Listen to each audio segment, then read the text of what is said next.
Aren't you happy with where you guys are playing?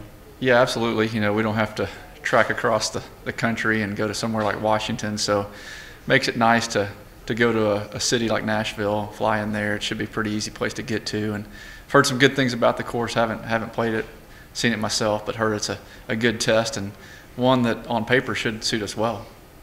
What about the rest of the teams in the regional? Have you played against any of those? Give us kind of a scouting report.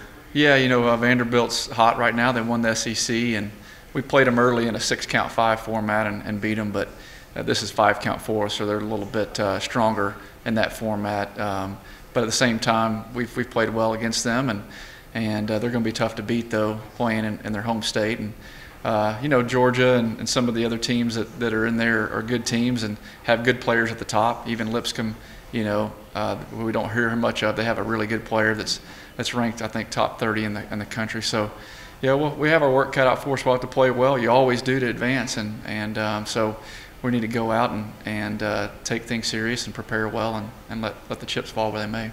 Coach, what's been kind of your message after Big 12's to your group? I know they've had some time to get out here and play and just kind of kick back a little bit before this, but what's been your message? Crazy weather up there and kind of different conditions, but a difficult golf course, and clearly you'll see something different when you head to Tennessee.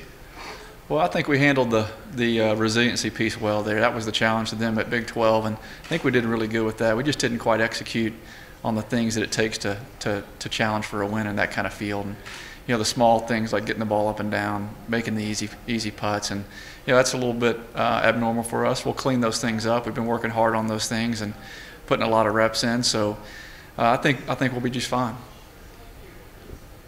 No, you're going to be modest in the whole thing, but I mean, have you thought about the fact that this is just a normal thing for you here at Texas Tech? You guys go to the postseason. I mean, what does it mean for 16 straight years of this? Yeah, we try not to sit around and talk about the regionals, but we really want to focus in on making that match play at nationals. I think that bar had been set in 2010, and so that's really the things we're shooting for, the goals we have. And of course, this is a step that we have to take, and don't want to take that for granted. The guys have worked hard and they've put in the time, they've put in the effort, and they deserve this. And it's an honor. It's special. I probably shouldn't take it for granted, but we've got our eyes set on showing up, trying to win a regional and compete well, like we try to compete all year, and then advancing to the NCAA championship.